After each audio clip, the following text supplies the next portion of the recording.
ఉమ్మడి ఆదిలాబాద్ జిల్లాలో చలి పంజా విసురుతుంది. కొమరంభీం జిల్లా సిర్పూర్లో 7.4 డిగ్రీల కనిష్ట ఉష్ణోగ్రత నమోదైంది. ఆదిలాబాద్ జిల్లా బజార్ హత్నూర్లో 8.4, నిర్మల్ జిల్లా పెంబిలో 10.1, మంచిర్యాల జిల్లా జన్నారంలో 11.5 డిగ్రీల కనిష్ట ఉష్ణోగ్రతలు నమోదయ్యాయి. మరో 3 రోజుల పాటు చలి తీవ్రత ఉంటుందని వాతావరణ శాఖ అధికారులు తెలిపారు. చిన్నారులు, శ్వాసకోశ వ్యాధిగ్రస్తులు జాగ్రత్తగా ఉండాలని వైద్య నిపుణులు సూచిస్తున్నారు. చలిగాలులతో ప్రజలు ఇబ్బందులు పడుతున్నారు. ఇదే విషయానికి సంబంధించి పూర్తి అప్డేట్స్ మా ప్రతినిధి శ్రీనివాస్ అందిస్తారు. శ్రీనివాస్.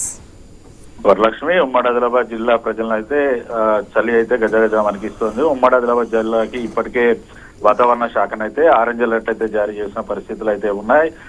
ఇటు రాత్రి వేళల్లో దాదాపుగా సగటున్న సాధారణ కనిష్ట ఉష్ణోగ్రతల కంటే 3 నుంచి 4 డిగ్రీల కనిష్ట ఉష్ణోగ్రత తక్కువ నమోదవుతున్న నేపథ్యంలో ఉదయం వేళనైతే భారీగా పొగమంచు అయితే కురుస్తుంది. దీంతో వాహనదారులకైతే ఇబ్బందులు అయితే తప్పడం లేదు. ఇటు ఉమ్మడి ఆదిలాబాద్ జిల్లాలో ఇప్పటికే గత 4 రోజుల నుంచి కూడా సింగిల్ డిజిట్ కనిష్ట ఉష్ణోగ్రతలు నమోదవుతున్న నేపథ్యంలోనైతే ఉదయం 10 గానిది ఉమ్మడి జిల్లా ప్రజలు బరికి రాని సందర్భాలు ఉండగా సాయంత్రం వేళ 6 గంటలకే ఇంటికే పరిమితం అవుతున్న సందర్భాలు అయితే ఉన్నాయి. అయితే ఇటు కొమరంభీం ఆసిఫాబాద్ జిల్లాలో సిర్పూరియులో 7.4 కనిష్ట ఉష్ణోగ్రతలు నమోదవగా తిర్యానీలో 8.5, గిన్నెదరిలో 8.6 కనిష్ట ఉష్ణోగ్రతలు నమోదయ్యాయి. మరోవైపు ఆదిలాబాద్ జిల్లా బజార్ హత్నూర్లో 8.4 కనిష్ట ఉష్ణోగ్రతలు నమోదవగా నిర్మల్ జిల్లా పెంబిలో 10.1, మంచిర్యాల జిల్లా జన్నారంలో 11.5 కనిష్ట ఉష్ణోగ్రతలు అయితే నమోదయ్యాయి. దాదాపుగా గత కొద్ది రోజుల నుంచి కూడా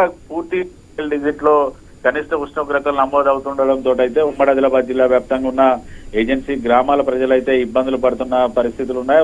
రాత్రి నుంచి కూడా ఉదయం వరకు కూడా పూర్తిగా చలిమంటలు వేసుకునే పరిస్థితులు అయితే ఇటు ఏజెన్సీ గ్రామాల్లో ఉన్నాయి. అయితే ఉదయం వేళ భారీగా పొగమంచు కురుస్తున్న నేపథ్యంలో వాహనదారులు కూడా ఖచ్చితంగా తమ వాహనాలకు లైట్లు వేసుకుని సురక్షిత ప్రయాణాలు కొనసాగించాలంటూ ఆర్టీఓ అధికారులు అయితే సూచనలు అయితే చేస్తా ఉన్నారు. మరోవైపు మరో 3 రోజుల్లో కూడా సాధారణం కంటే 6 నుంచి 7 డిగ్రీల కనిష్ట ఉష్ణోగ్రతలు తక్కువ నమోదయ్యే అవకాశాలు ఉన్నాయి. ఇటు ఉత్తర ఈశాన్య ప్రాంతాల నుంచి కూడా భారీగా ఈదురుగాలు వీస్తున్న నేపథ్యంలో కూడా ఉదయం నుంచి సాయంత్రం వరకు కూడా ఇటు తెలంగాణ రాష్ట్ర వ్యాప్తంగానైతే ఈదురుగాళ్లతోటి ఇటు తెలంగాణ రాష్ట్ర ప్రజలతో పాటు ఉమ్మడి ఆదిలాబాద్ జిల్లా ప్రజలైతే ఇబ్బందులు పడుతున్నారు. ఖచ్చితంగా ఉదయం వేళ గాని సాయంత్రం వేళల్లో గాని బయటికి వచ్చే వాళ్ళు ఇటు ప్రికాషన్స్ వాడిన తర్వాతనే బయటికి రావాలంటూ డాక్టర్స్ సైతం కూడా సూచనలు అయితే చేస్తున్నారు. మరోవైపు సింగిల్ డిజిట్ లో కనిష్ట ఉష్ణోగ్రతలు నమోదవుతున్న నేపథ్యంలో వృద్ధులు, చిన్నారులు,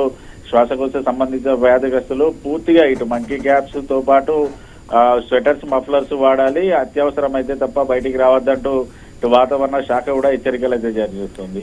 ఓవరాల్ గా ఉమ్మడి ఆదిలాబాద్ జిల్లా అయితే ఇటు మరో కాశ్మీరాన్ని తలపిస్తుంది. మరో 3 రోజులు కూడా ఇటు సింగిల్ డిజిట్ లో కనిష్ట ఉష్ణోగ్రతలు నమోదయ్యే అవకాశాలు ఉన్నాయి. Varalakshmi. Right Srinivas, thank you.